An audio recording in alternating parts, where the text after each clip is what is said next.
What's up, everyone? Welcome to episode 1 of Nights and Weekends with JD Wesley. Unfortunately, today's show is focused primarily on an injury to one of the NFL's biggest stars. As you know by now, Aaron Rodgers out for the season, suffering a torn Achilles tendon Monday night against the Buffalo Bills in his debut with the New York Jets. When I look at what transpired Monday night, the term that comes to mind is one that Dr. Dre coined years ago: anticipantment. The combination of anticipation and disappointment. I don't think I've ever seen MetLife that amped up for a Jets game. The anticipation for this Jets season was probably the highest it's been since the Parcells days. The Patriots and the Jets have not shared many similar on-field experiences over the last 25 years. But as a Patriots fan, what I can relate to is losing your star quarterback on game 1. It happened to Tom Brady in 2008 in the first quarter against Kansas City when he tore his ACL. It's a complete gut punch. There's nothing that comes close. Losing in the playoffs on a last-second Hail Mary doesn't even compare. In that case, you still got to experience the journey. You got to enjoy the ride. In this case, it's over before it even started. It's like you had an invite to the biggest party of the year, and you spent months planning, figuring out what you were going to wear, thinking about how your night was going to go. And you step out your front door and you get hit by a bus. I've been there. In a matter of seconds, I went from watching Tom Brady chuck the ball deep down the field to Randy Moss to watching Matt Castle in the game. In the Jets' case, they get to hand the ball to Zach Wilson, a quarterback they drafted second overall with the intention of being their franchise quarterback. We know how poorly last season went for Wilson, but he's still on the roster for a reason, and that alone has to be a sliver of hope. We saw how great the Jets defense can be this season, and if Wilson can just rein in the turnovers, there's a chance that they could still be a very competitive football team this season. Unfortunately for the Jets fans, that's where their shared history with the Patriots ends. They actually have their own history of this happening previously. I mentioned the Parcells days earlier.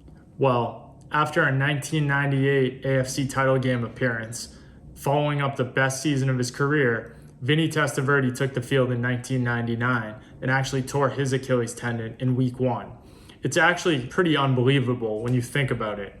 In the span of 25 seasons, they have twice lost their star starting quarterback in the first game of the season.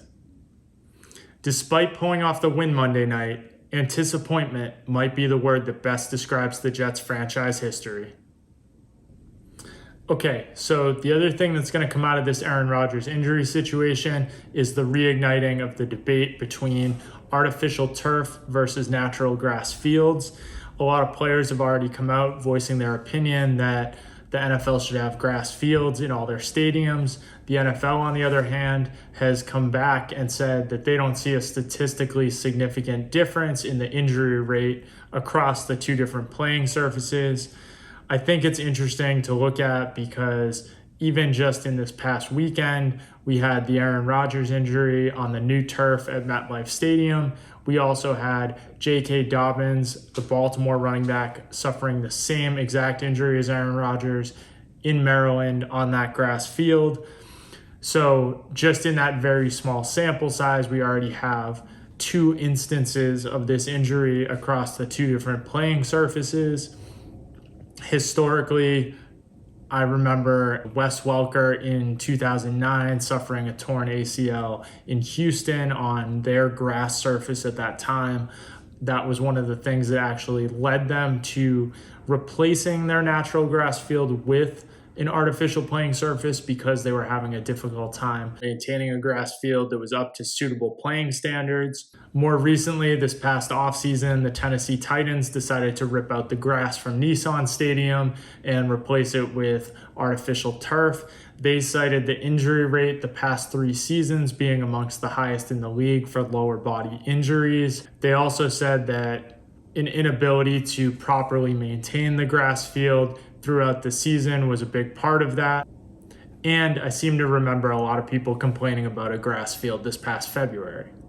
On the other hand, we've had artificial turf for decades, and we've come a long way from the AstroTurf of the 90s, which was basically carpeting on concrete and was extremely dangerous. There's been a lot of money, technology, and sports science invested into developing better field turf.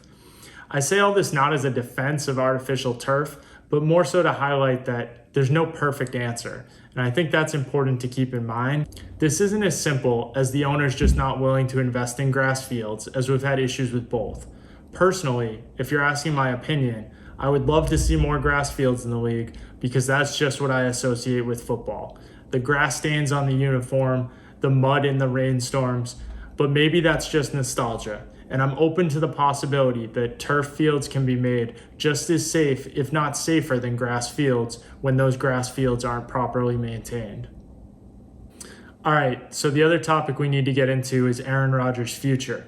I tweeted out after the game that the Aaron Rodgers New York Jets era might come down to 5 episodes of Hard Knocks and 4 snaps. And I did not do that to be cold or callous or take a shot at the Jets. I feel really bad for Aaron Rodgers that he got hurt. I respect the hell out of the amount of work that these guys put in the offseason to get themselves ready to compete in an NFL season, and to get hurt in preseason or training camp or this early in the regular season is absolutely devastating. As physically painful as these injuries can be, they must be as much, if not more, emotionally difficult to overcome after all that work that goes into getting ready for an NFL season.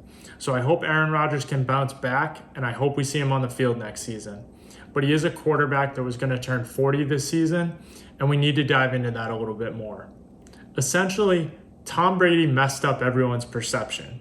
Every great quarterback is not going to play until they're 45 years old. What Tom Brady did is one of one, and it's absolutely ridiculous.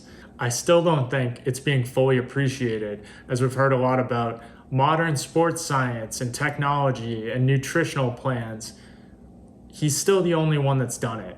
And until someone else can do it, it's not the new standard. It's the exception, and he was exceptional. So outside of Brady, I took a look back through NFL history at what I deem to be successful 40-plus-year-old quarterback seasons. I found 4 spread across 3 quarterbacks. The first was Warren Moon in 1997 with Seattle at age 41. After only playing 8 games the previous season, he threw 25 touchdowns against 14 interceptions for about 3,700 yards while completing 59% of his passes. The second was Brett Favre in 2009 with Minnesota. He had 33 touchdown passes against 7 interceptions, completed about 68% of his passes for 4,200 yards. The third and fourth both belonged to Drew Brees in 2019 and 2020.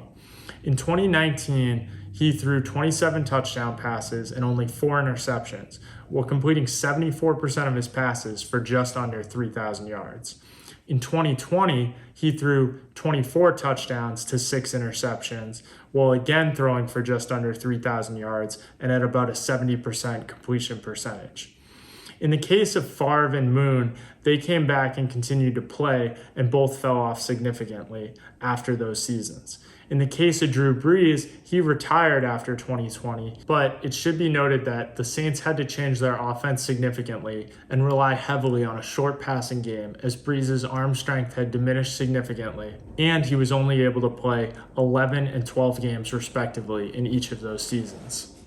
Again, the point is that outside of Tom Brady, we're in uncharted territory in terms of what Aaron Rodgers has in front of him. And it's a reminder to us all to appreciate the performances that these athletes deliver, because you never know when it's going to end. All right, speaking of performances that we need to appreciate, before we get out of here, we need to give a shout out to Matthew Stafford and the Los Angeles Rams. Largely counted out before week 1, they go into Seattle and come away victorious 30-13. They did this despite a running attack that only yielded 92 yards on 40 carries. That's a 2.3 yards per carry average. But despite that, and no Cooper Kupp, Stafford delivered a 24 for 38 performance for 334 yards. He did this with his top receiving targets being Tutu Atwell and Puka Nacua, both who finished the game with 119 yards receiving. Atwell had 6 catches, Nacua had 10. So shout out to those guys. Great performance all around. And we got to think about the Rams a little bit differently going forward maybe. It's going to be an interesting season. So shout out to those guys. And that is episode 1 in the books. That's the show. I'm also working on a column detailing Travis Hunter's Heisman campaign. So be on the lookout for that on the site later this week. And I'll catch you on the flip side.